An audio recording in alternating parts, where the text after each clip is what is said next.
Hello বন্ধুরা, ভালোবাসার ছোঁয়া বাই শুভ আবার একটা নতুন গাছ নিয়ে তোমাদের সামনে চলে এসেছে। কী গাছ? আগে দেখেছিলাম কদবেল গাছ, তো আজকে আর একটা নতুন গাছ, যেটা হলো আমার আপেল কুল গাছ। তো সেই কুল গাছটা আমি কী করে পরিচর্যা করেছি আর দেখাবো। এই কুল গাছটাও কিন্তু বেশি বড় নয়, ছোট কুল গাছ। গাছটা আমার কাছে 1 বছরও হয়নি এসছে। তার মধ্যে গাছটাতে একটা কুলও ছিল, কুল হয়েছিল। দুর্ভাগ্যবশত হনুমান এসে কুলটা খেয়ে গেছে। তো হনুমান কুলটা খেয়ে যাওয়ার পর হয়তো প্রাণ ভরে আশীর্বাদ করে গেছে যাতে আরও কুল আসে, আবার যেন ও এসে যেন আবার খেতে পারে। তো তাই জন্য দেখাবো যে ওই গাছটাতে আমার ফুল চলে এসছে। আর এখন কী মাস? এখন হচ্ছে মে মাস। মে মাসে কুল গাছে ফুল তোমাদের দেখাবো, চলো। তো দেখো, এটা আমার কুল গাছ। কুল গাছটা দেখে কী মনে হচ্ছে? খুব বড় কুল গাছ কি? ছোট্ট একটা কুল গাছ।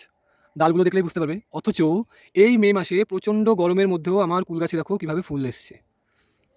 দেখো, ফুল আসার রহস্য কী? রহস্যও তোমাদের দেখাবো কী করে এর আমি পরিচর্যা করি। ফুল দেখো গাছে এত সুন্দরভাবে ফুল এসছে। যদিও বা কুল হলে গাছটা এই কুল ধরে রাখার ওর ক্ষমতা নেই। প্রচুর রোগা গাছ। আমার কাছে 1 বছরও হয়নি আর কি ও এসছে আর কি, হার্ডলি 5 থেকে 6 মাস হয়েছে আমার কাছে এসছে। তার মধ্যে ও এভাবে ফুল দেওয়া শুরু করেছে। দেখো, আমি সার হিসেবে জৈব সার দিচ্ছিলাম, বাট আজকে আমি কিছু একটু রাসায়নিক সারও দেবো। রাসায়নিক বলতে রাসায়নিক নয়, ওটা অ্যাকচুয়ালি আমি বানিয়ে রেখেছিলাম।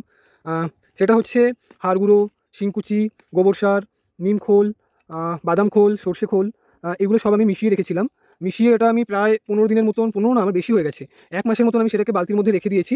রেখে দেওয়ার পর সেটা অলরেডি মানে মিক্সড হয়ে ওর কার্যক্ষমতা আরও বেড়ে গেছে, দ্বিগুণ হয়ে গেছে। আমি সাইডগুলো একটু খুঁড়ে নিই, কারণ আমাকে যেহেতু সারটা দিতে হবে প্রথমে একটু খুঁড়ে নিতে হবে। আর খুব বেশি খুঁড়বো না, অল্প খুঁড়বো, কারণ শেকড়ের যেন কোনো রকম কোনো প্রবলেম না হয়। যেহেতু গাছে ফুল এসে শেকড়ের প্রবলেম হলে তাহলে ফুলগুলো পড়ে যেতে পারে। ওই জন্য আমি এখন বেশি ডিপ করে খুঁজে বলেছিলাম। আমি আমার যে বাড়িতে বানানো হাড়গুঁড়ো, শিংকুচি সমস্ত কিছু আমি এরকম একটা ড্রামের মধ্যে ভরে রেখেছি। দেখো, সেই সারটাকে আমি এখানে রেখে দিয়েছি। পিচ্ছি গন্ধ। তো এটাকে এখন আমি গাছের গোড়ায়, বেশি নাও, অল্প পরিমাণে দিয়ে দেবো। তুলিনি, অল্প পরিমাণেই আছে, এটা আমি গাছের গোড়ায় সুন্দর করে দিয়ে দেবো। ভালো করে সাইড থেকে দিয়ে দিই। দেখো,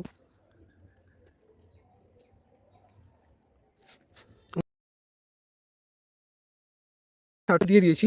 এটা দেওয়ার পরে এবার আমি যে মাটিটা আমি খুঁড়ে রেখেছিলাম সেই মাটিটা আমি এর ওপর থেকে দিয়ে দেবো। দিয়ে আমি এটাকে সুন্দর করে চাপা দিয়ে রেখে দিচ্ছি।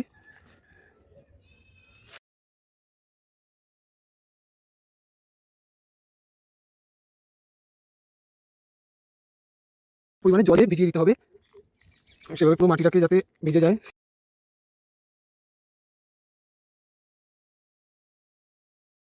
ভালোবাসার ছোঁয়ায় তোমাদের আমি আরেকটা গাছ পরিচর্যা দেখিয়ে দিলাম। এইবার ওকে আমি ওর জায়গা মতো রেখে দেবো। তো তোমরা দেখতেই পাচ্ছ, মে মাসে এখন কুল গাছে ফুল আসার সময় না, কিন্তু অসময়ে ফুল চলে এসেছে। সবটাই ওই ভালোবাসার ছোঁয়াতে। সো চলো, আবার দেখা হবে নতুন কোনো ভিডিওতে, নতুন কোনো গাছের সাথে। সবাই পাশে থেকো, আর পারলে আমার চ্যানেলটাকে একটু লাইক, একটু সাবস্ক্রাইব করে দিও। টাটা।